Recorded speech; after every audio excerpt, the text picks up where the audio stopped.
La radio de l'identité locale à Aix-les-Bains et autour du lac du Bourget, Radio Grand Lac sur 92.1. Le quart d'heure savoyard, c'est sur Radio Grand Lac, en partenariat avec le département de la Savoie. Et oui, bonjour à toutes et à tous, c'est le premier vendredi du mois, c'est à 11h, c'est en direct et donc c'est ce partenariat entre la collectivité locale par excellence, le département de la Savoie et la radio locale par excellence, Radio Grand Lac sur le territoire. Donc c'est chaque premier vendredi du mois à 11h, on reçoit un élu ou un technicien ou parfois les deux pour parler des domaines de compétences du département, pour parler des actions du département et les porter au plus proche de la population. Je salue bien sûr, avant toute chose, ma complice et amie Sandra qui est à la technique ce matin. Et je salue mon invité Aloïs Chassot qui est conseiller départemental, élu à la ville de Chambéry et élu également à l'agglomération Grand Chambéry. Bonjour Aloïs Chassot, vous allez bien ? Bonjour Jean-Pierre et bonjour Sandra. Voilà, tout à fait, c'est le passage obligé. Vous allez bien ? Oui, Aloïs très bien. Chassot, donc plaisir de vous avoir avec nous maintenant. Un jeune élu quand on parle en âge, parce qu'autrement en temps il y a déjà quelques semaines qu'il est dans la vie publique, né en 1982, on peut le dire, hein.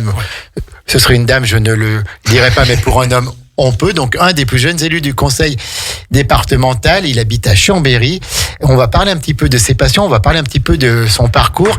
Il est conseiller départemental du canton de Chambéry 2 avec une dame qui est très connue dans le paysage politique savoyard, donc Brigitte Beauchaton, qui est maire de Jacob-Belcombette, qui est vice-présidente du département. Et donc le canton Chambéry 2, on en parlera, c'est un découpage qui a été repris, donc c'est la position sud de la commune de Chambéry, ainsi que l'ensemble du territoire de Jacob-Belcombette, la commune, le territoire sud, c'est-à-dire à peu près quels quartiers de Chambéry ? En fait, le canton de Chambéry est divisé en 3 cantons. Voilà, donc Chambéry 1, Chambéry 2, Chambéry 3, et chaque canton a une commune de rattachement. Est rattaché à une commune de l'agglomération. Donc le canton 1 est avec Sona, le canton 2 est avec Jacob-Belcombette, donc c'est le canton sur lequel je suis élu avec Brigitte Beauchaton, la maire de Jacob. Et le canton 3 est rattaché avec Cognac. Voilà. Donc, les secteurs de Chambéry, les quartiers de Chambéry qui appartiennent à ce canton. Alors après, c'est des découpages administratifs. En gros, vous avez, moi, pour le canton sur lequel je suis élu avec Brigitte, c'est le centre historique de Chambéry. Vraiment pour simplifier, centre historique, et puis toute la partie qui va avec Mérande Jopé. D'accord. Voilà. Le Violet peut-être non. Non, c'est Cognac, ça déjà peut-être. C'est Cognac. C'est vrai qu'il y a un découpage administratif des fois qui est un peu complexe d'une rue sur l'autre en fonction, on va être sur un découpage pas un autre. Parisien. Un découpage souvent fait effectivement à Paris. Aloïs Chassot, il y a combien d'habitants maintenant à Chambéry ? Alors Chambéry, c'est 60 000 habitants. C'est à peu près, si on simplifie. Capitale voilà. Et le canton, on fait aux alentours de 22 000 habitants pour ce canton. D'accord. Alors, Aloïs Chassot a été élu dans l'équipe de Michel Dantin, adjoint. C'était quoi vos fonctions en tant qu'adjoint ? Alors, en 2014, j'ai eu la chance d'être élu avec Michel Dantin, et donc j'étais adjoint en charge de la communication, du développement durable et des nouvelles technologies. D'accord, donc les nouvelles technologies, je crois que c'est quelque chose qui vous tient à cœur. Hein ? Oui, ça fait partie des dossiers que je connais un petit peu plus, effectivement, tout ce qui est numérique, nouvelles technologies innovantes, c'est aussi partie un peu de mes passions. Et dans votre mission de conseiller départemental, vous êtes d'ailleurs délégué à la stratégie numérique, à la communication et à la représentation. Voilà, il y a une certaine continuité avec les mandats précédents. Comment Aloïs Chassot est arrivé en politique, est arrivé dans la vie publique ? C'est quoi son parcours avant ? Voilà, si on veut un peu parler de mon parcours, moi j'étais pas du tout prédestiné à ça. La politique, c'était pas contrairement à peut-être certains qui visent la politique dès le plus jeune âge. Moi, j'ai pas fait Sciences Po, j'ai pas fait des écoles là-dedans, puisqu'à la base je suis dessinateur industriel. D'accord. Ces études, j'ai fait ces études-là, mais comme beaucoup, on fait des études et puis on travaille pas forcément là-dedans. Et moi, j'ai travaillé dans le commerce. Et puis, je le dis souvent, la politique, j'y suis arrivé un petit peu par hasard. J'étais sur mon canapé, j'écoutais beaucoup les débats. J'aimais quand même bien ça. Je regardais pas mal. Et en fait, au bout d'un moment, à force de râler sur mon canapé en disant lui il a raison, lui il a tort, en regardant les débats politiques, je dis à un moment, vas-y, engage-toi. Voilà. En fait, arrête de râler tout seul sur ton canapé. Et vas-y. Et puis engage-toi, vas-y. Et du coup, j'ai pris ma carte dans un parti politique, à l'époque l'UMP. Et donc, c'est comme ça, de fil en aiguille, que j'ai rencontré en fait des personnalités locales, nationales, et que j'ai été piqué par le virus de la politique. Qui ont été ces premières personnalités? Alors, les toutes premières personnalités, Florian Maître. D'accord. Qui aujourd'hui est maire de Grésy-sur-Aix. Votre collègue au département. Voilà, mon collègue, on est juste à côté au département et lui était déjà engagé. Donc voilà, c'est lui qui m'a accueilli à l'époque au sein des jeunes. D'accord.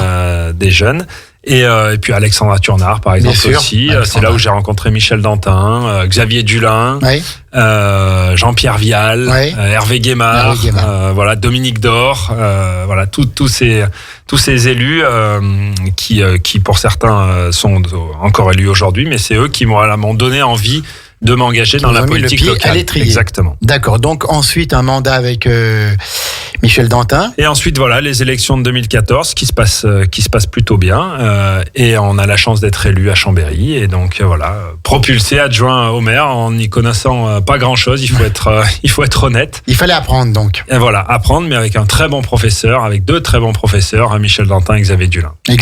D'accord. Donc et puis maintenant toujours élu à Chambéry dans toujours élu.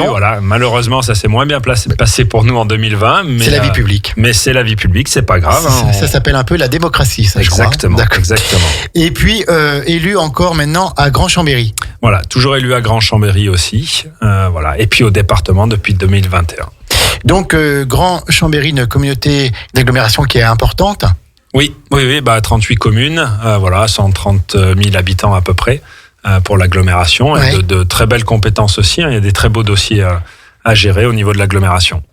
Alors, on en parlera tout à l'heure. Et puis, alors, vous êtes un passionné de vélo. Oui. De la petite reine. Ouais. J'ai fait beaucoup de sport. J'en fais un petit peu moins maintenant. Mais c'est vrai que j'aime beaucoup le sport et j'ai un sport de prédilection en particulier qui est le vélo. Et même si j'en fais plus beaucoup, c'est vrai, je suis quand même de très près tout ce qui se passe dans le vélo. C'est mon sport de prédilection. Donc, il suit le Tour de France. Je suis le Tour de France, mais pas que, même les petites courses locales. Je suis toujours au fait de ce qui se passe.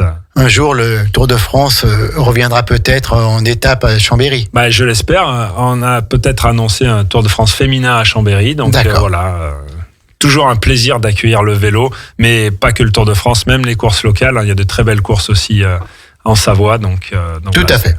Alors, Aloïs Chassot, donc vous êtes délégué, on l'a dit, à la stratégie numérique, à la communication, à la représentation. C'est quoi ces 3 délégations ? Alors, la représentation, c'est assez simple. C'est quand le président n'est pas là, exactement. Aloïs Chassot y va. On m'appelle, j'y vais. Donc ça peut être pour les coupages de rubans, les cérémonies patriotiques. Beaucoup les cérémonies patriotiques, puisque c'est vrai que quand on est élu sur le département des cérémonies patriotiques, il y en a dans chacune des communes. Donc c'est compliqué quand on est président du département de pouvoir être dans toutes les communes. Donc moi c'est vrai que je suis présent sur le territoire de Grand Chambéry pour les cérémonies. Donc je parie que vous connaissez le Clos Sawarou par cœur. J'y suis régulièrement.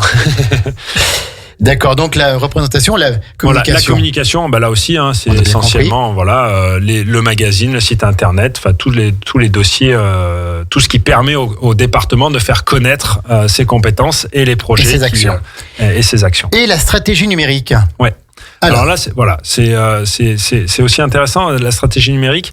Le département, on le connaît pas forcément sur cette compétence-là, mais on est en train de développer la volonté de déployer des outils numériques pour le département. Je donne un exemple, c'est beaucoup plus parlant. Lorsque le département gère les collèges, jusqu'à maintenant, lorsque vous vouliez payer la cantine des collèges, vous ne pouviez le faire que en vous rendant dans l'établissement et en payant par chèque. Par exemple.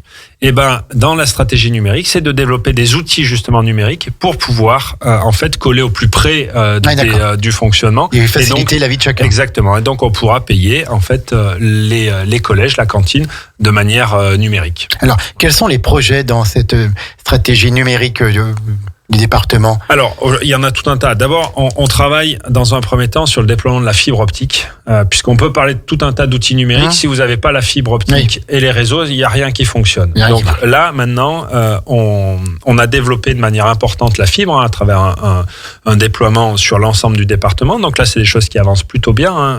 Voilà, c'est à l'horizon de 3 ans, l'ensemble du département pourra être fibré. L'ensemble des ménages et des entreprises auront accès à la fibre dans tous les endroits du département.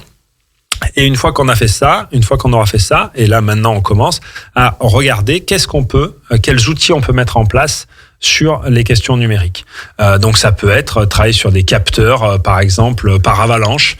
Vous savez que le département gère les routes. On parle souvent des gorges de l'Arly et des éboulements dans les gorges de l'Arly, mais une des routes les plus chères de France. Exactement. Mais on peut surveiller maintenant avec les outils numériques les falaises, les éboulements de rochers. Voilà, ça peut être un des outils qui peut être déployé grâce justement à la stratégie numérique. C'est développer l'outil numérique au service de chacun. Exactement. D'accord. Et puis alors, vous êtes référent aussi pour ce qu'on appelait avant les CTS, les contrats territoriaux Savoie. Maintenant, donc les contrats départementaux qui sont sur les 7 territoires de Savoie. Alors, on va peut-être en dire un mot globalement, puis ensuite on accentuera peut-être plus sur Chambéry et sur le Grand Chambéry. Le département en fait est vraiment accompagne les collectivités à travers leurs différents projets, à travers tout un tas d'outils. Alors que ce n'est pas sa compétence obligatoire. Il n'est pas obligé. Donc ça, c'est effectivement, c'est très important, Jean-Pierre, de le rappeler, puisqu'il y a les compétences obligatoires, il y a les compétences optionnelles, et puis après, il y a les compétences volontaristes du département. Et le département a toujours été aux côtés des collectivités savoyardes. Et à travers différents outils, dont effectivement on a connu les CTS, et maintenant c'est les contrats départementaux, on a changé de nom. Mais la volonté, elle reste la même, c'est vraiment de coller au plus près des besoins des collectivités et de les accompagner financièrement dans leurs projets. Alors pour ça, on définit quand même quelques critères. Donc il y a des fiches en fait qui sont créées, on met des montants à côté, et ensuite on travaille avec les collectivités qui vont déposer un dossier. Alors les communes ou les agglos Alors communes ou agglos. D'accord. Communes ou agglos, les deux. Et ensuite, donc ce dossier est passé au filtre des services et des différents critères qui ont été définis. Et on finance et on accompagne à hauteur d'un montant qui va à chaque fois être défini d'un pourcentage. Et pour 2022-2028, c'est 50 millions d'euros. Voilà, 50 millions d'euros sur l'ensemble du département et 12 millions d'euros pour le territoire de Grand Chambéry. Et puis voilà, donc et pour Grand Lac, puisque c'est notre territoire, 7 millions 7. Ouais. Voilà, c'est globalement, c'est en fonction de la population. Ouais, tout à fait, bien sûr. Alors donc, est-ce qu'il y a beaucoup de succès pour ces contrats départementaux, d'ailleurs beaucoup de demandes? En règle générale, quand on accompagne financièrement, il y a beaucoup de demandes. Beaucoup de demandes. Voilà, mais c'est pas le seul dispositif. Donc il y a aussi d'autres dispositifs qui existent. Le VDEC. Le Fonds départemental pour l'équipement des communes. Exactement. Et puis toutes les lignes classiques, puisque le département est vraiment un très gros accompagnant des collectivités. Donc oui, il y a beaucoup de demandes.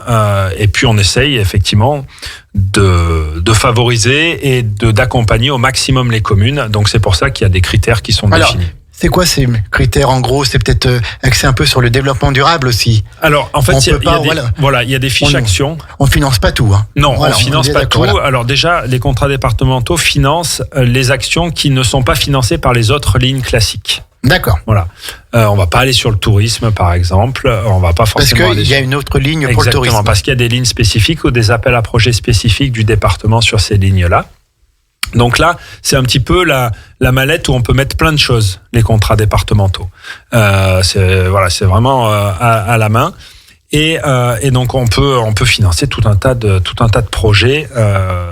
On parle des écoles, extension d'écoles, cantines, équipement des communes, équipement des communes. D'accord.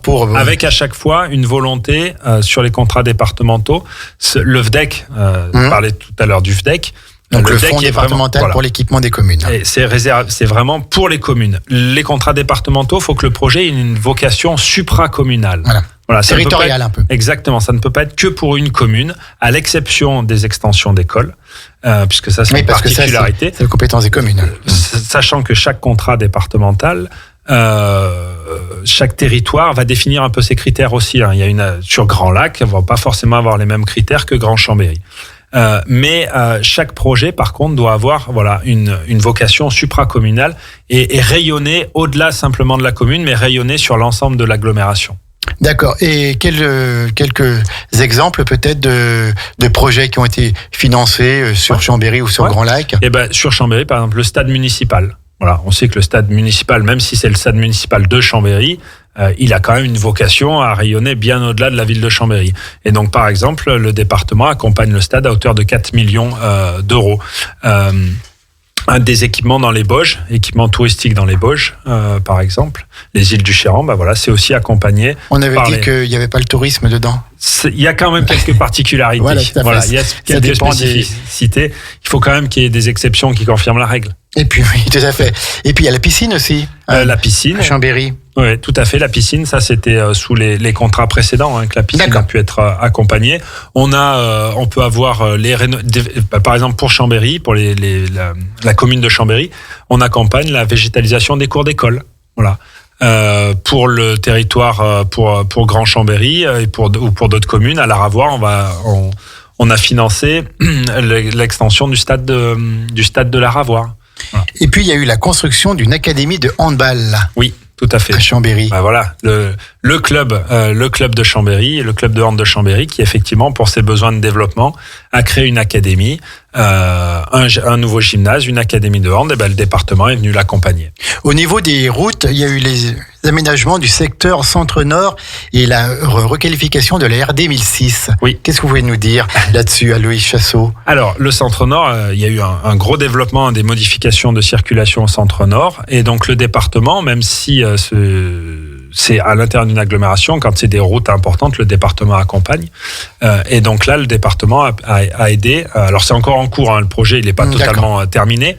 Mais le département est là. Et puis la RD 1006, c'est la route départementale qui va de Bassin à globalement jusqu'à Challes-les-Eaux. Oui. On connaît, pour ceux qui vont par exemple à la Fécla ou ceux qui partent en direction de Saint-Georges-Prieuré, on sait que cette route était quand même pas mal bouchée, compliquée, cette route départementale-là.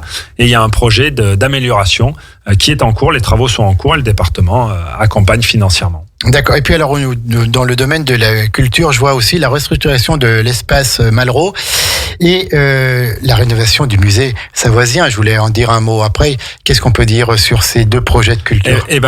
C'est vrai qu'on a mis cette année, sur ces contrats départementaux-là, pas que cette année, un gros focus sur la culture. La culture est très importante sur Grand Chambéry et encore plus sur Chambéry. On a de très beaux équipements qui rayonnent sur l'ensemble du département. Et donc, du coup, le département voulait accompagner financièrement ces équipements-là.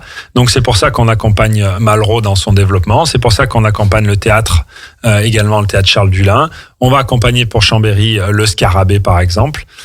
Et l'équipement qui a fait l'actualité là ces derniers jours, c'est effectivement le musée savoisien, puisque le musée savoisien a réouvert depuis samedi. Depuis samedi, formidable. Enfin, une très belle fréquentation. On a eu plus de 3500 visiteurs dans le week-end.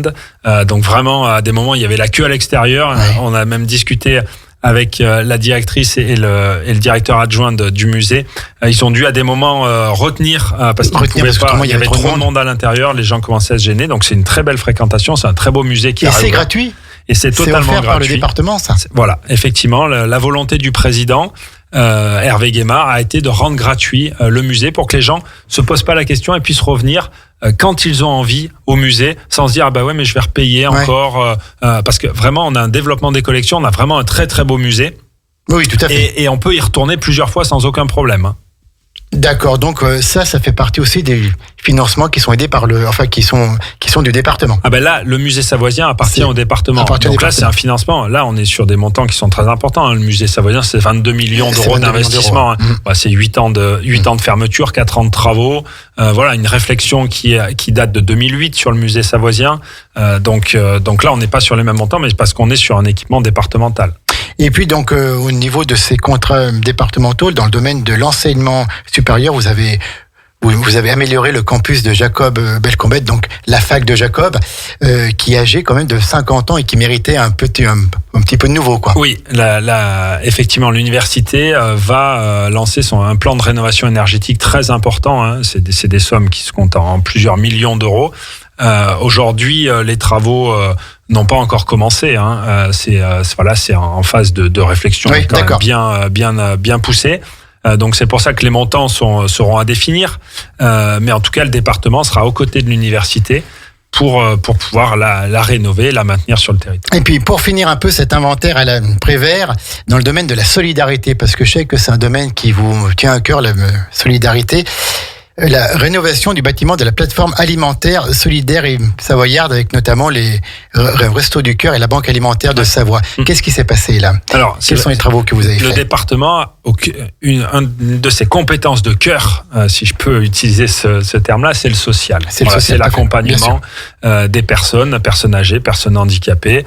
Ça fait aussi partie de vos compétences au niveau de la 4e commission. Voilà, je siège dans la 4e commission qui a ces compétences-là. Et puis l'accompagnement, effectivement, des personnes fragiles. Et donc, à ce titre-là, le département a accompagné, effectivement, une plateforme qui permet de regrouper, en fait, toutes les denrées alimentaires à un endroit, dans la zone de Bissy, et pouvoir ensuite rayonner et desservir l'ensemble des centres départementaux de la cantine, de la banque alimentaire. Donc ces contrats départementaux, ils touchent en fait tous les domaines de la vie quotidienne des Savoyards, que ce soit les routes, que ce soit la culture, que ce soit l'enseignement, le tourisme sous certaines conditions, la solidarité. On va marquer une pause musicale, une courte pause musicale, comme dirait notre ami Anaïs, et puis on revient après. On est toujours en direct dans le quart d'heure savoyard avec Aloïs Chassot en partenariat avec le département de la Savoie. Tout de suite 92.radiograndlac.com. À Aix-les-Bains, à Chambéry et bien plus encore, Radio Grand Lac vous accompagne sur le 92.1 FM. Le quart d'heure savoyard, c'est sur Radio Grand Lac, en partenariat avec le département de la Savoie. De retour en direct sur le 92.radiograndlac.com pour le quart d'heure savoyard, émission en partenariat avec le département, le premier vendredi du mois à 11h. Et là, nous sommes toujours en direct avec Aloïs Chassot, conseiller départemental élu à Chambéry et à Grand Chambéry. On a fait le tour avec lui des contrats départementaux. C'est 50 millions d'euros pour la période 2022-2028. C'est l'argent du département pour financer des projets structurants, des projets qui touchent un peu plusieurs communes. Tout à fait. Et voilà, des projets territoriaux, donc à travers les 7 territoires du département. Donc dans le département, Grand Chambéry, Grand Lac, Arlysère. C'est quoi ça ? Pour simplifier, Albertville-Ugine. D'accord, voilà, tout à fait. La Maurienne, l'avant-pays savoyard, cœur de Savoie, c'est Montmélian, et puis tout le tour là-bas. Aussi, voilà, pour et puis la Tarentaise. Donc la Tarentaise, c'est après Arlysère. Exactement. D'accord. Alors, on va parler maintenant du budget citoyen de la Savoie. C'est la 2e édition. La première édition avait connu un très très grand succès avec 252 idées déposées, 155 initiatives jugées recevables, 8552 votants, 30 projets lauréats et encore 1,2 million d'euros alloués par le département pour financer tout ou partie de ces 30 projets. Alors, budget citoyen, c'est-à-dire que le département alloue une somme pour que les citoyens créent leurs projets. Et effectivement, on inverse un petit peu du coup le rôle là, des élus, puisque en fait dans le budget citoyen, les élus vont se dessaisir d'une partie de leur budget. Et dessaisir d'une partie de leur rôle de décision, puisque là du coup c'est les citoyens qui vont décider où est-ce qu'on affecte ce budget de 1,2 million. La démarche elle est assez simple. Vous déposez un projet, vous présentez votre projet. Les services vérifient quand même à ce que le budget soit bien dans les compétences, bien cohérent, ça ne soit pas un intérêt personnel, mais plutôt un intérêt collectif. Et ensuite, on le soumet au vote de l'ensemble des Savoyards. Et les budgets qui recueillent le plus de votes sont mis en place. Voilà. Donc, et c'est effectivement sur la première édition 30 projets qui ont été accompagnés. Et ce matin, juste avant de venir à Radio Grand Lac, j'étais justement au lancement, à l'inauguration d'un des projets qui a d'ailleurs qui est arrivé 3e au niveau départemental. C'est en fait là une plateforme de réemploi liée au chantier valoriste pour le recyclage et le réemploi de gros électroménagers. Pour faire simple, on récupère en déchetterie une machine à laver. On se rend compte qu'elle peut encore servir si on change une pièce. Vous avez un atelier, on change la pièce et derrière on la remet en vente à un prix très modéré. Tout à fait. Voilà. Ce qui peut aider les familles modestes qui n'ont pas les moyens. Donc, plutôt que l'objet parte en déchetterie directement, et ben là on le répare et on le remet en circulation. Et en fait, c'est du bon sens. Mais personne n'y avait pensé avant. Quoi. C'est le bon sens qu'on a perdu il y a quelques années. Donc, budget citoyen, top départ donc de la nouvelle édition.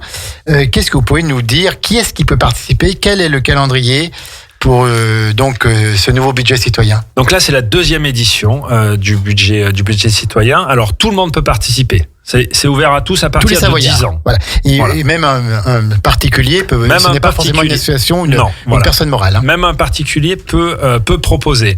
Alors, on propose sur la plateforme du budget citoyen vos projets pour la Savoie. Vous pouvez même dans un premier temps proposer une idée jusqu'au mois de juin. Le dépôt des projets est prévu jusqu'au mois de juin.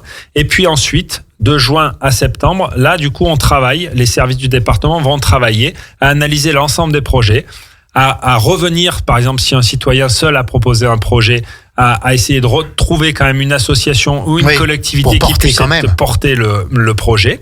Mais le projet peut aussi être déposé effectivement par une association directement. Et puis ensuite, à partir du coup de septembre, on va ouvrir au vote. Du coup, l'ensemble des projets qui ont été passés à travers ce filtre, ce premier filtre.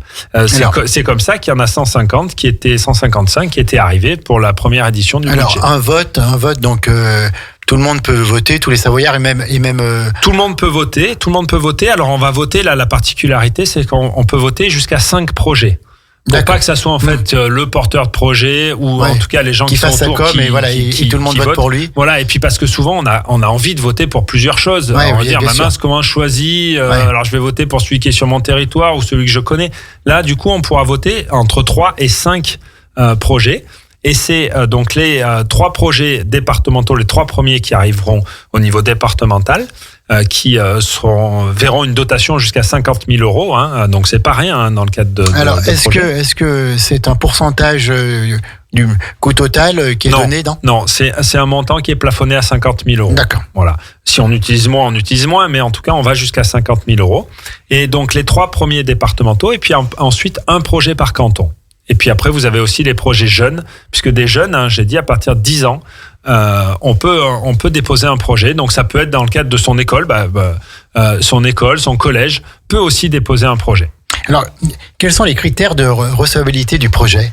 Alors, il faut que ça soit dans un premier temps des dépenses d'investissement. Donc ça veut dire du matériel. On achète globalement du matériel.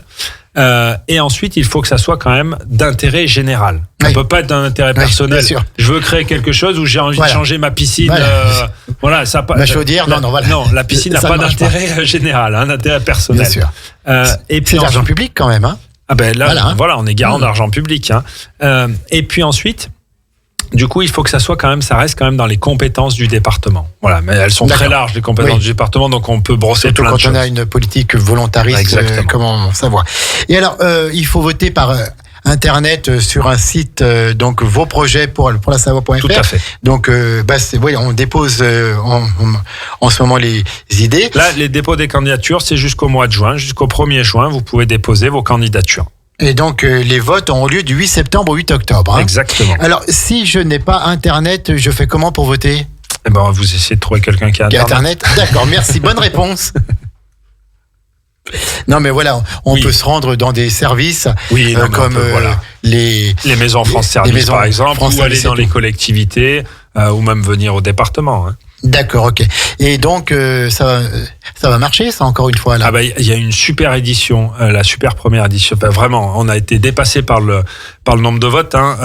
Il y avait plus de 25 000 votes, et ce qui représente 8 500 votants, puisqu'on pouvait voter vous pouvez voter jusqu'à 3 projets pour la première édition. Donc, ça fait 25 000 votes, 8 500 votants. Donc, c'est quand même une très belle réussite. Et là, on espère faire mieux pour la 2e édition. Alors, quels sont un peu les projets phares qui ont été mis en avant pour la première édition? Alors quelques-uns. Oui. Alors j'ai parlé typiquement ce matin, donc où on était avant. Voilà, c'est cette plateforme de réemploi par les chantiers valoristes et Trialp sur Chambéry. Vous avez par exemple sur sur le territoire de l'avant-pays savoyard la plage inclusive de Novalaise, oui. Voilà, et des équipements pour accompagner les personnes en situation de handicap pour qu'elles puissent accéder au lac d'Aiguebelette. Donc voilà, ça c'est un projet qui est arrivé, je crois, en 2e position au niveau départemental. Il y a également du coup le centre pour la faune et la flore qui est sur le territoire qui est sur Montagnole, qui a été accompagné.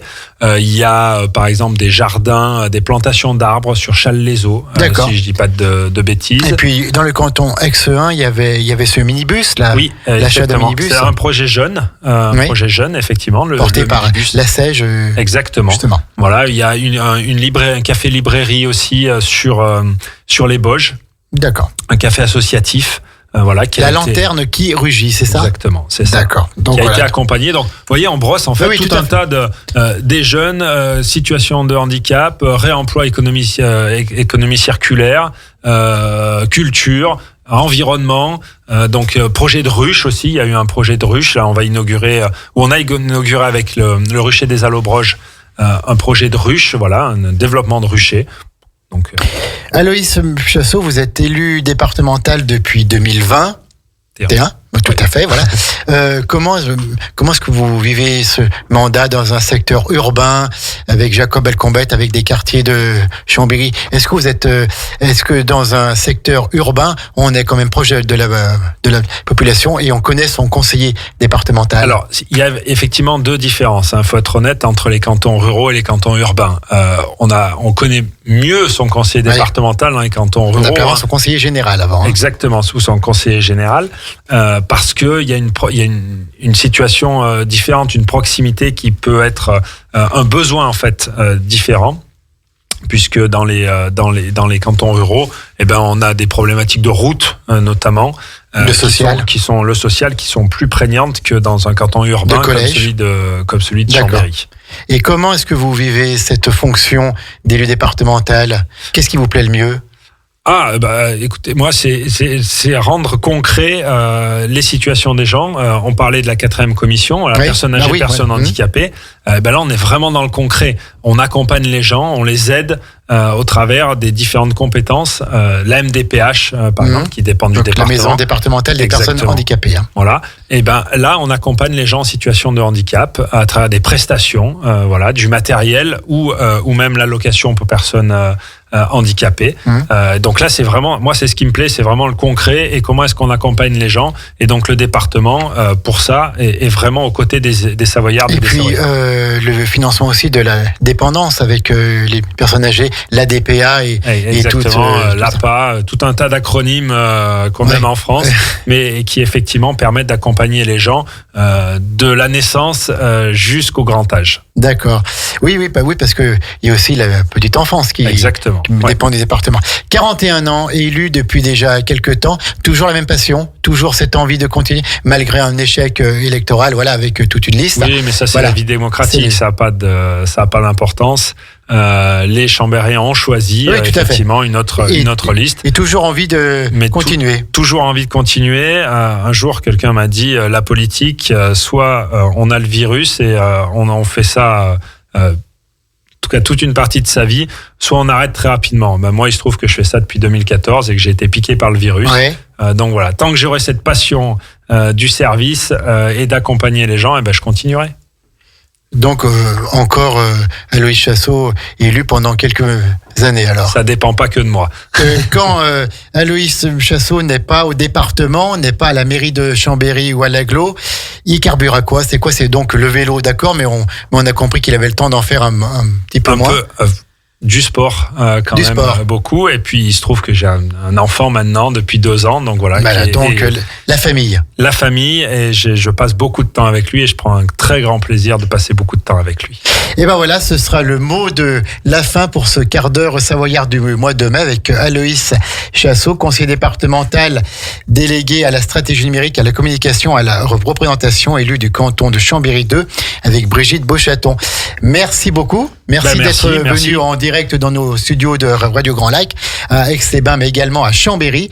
Et puis, à 12h05, après le Flash Info de Maxime, vous aurez Jérôme qui vous attend pour Vue Autrement.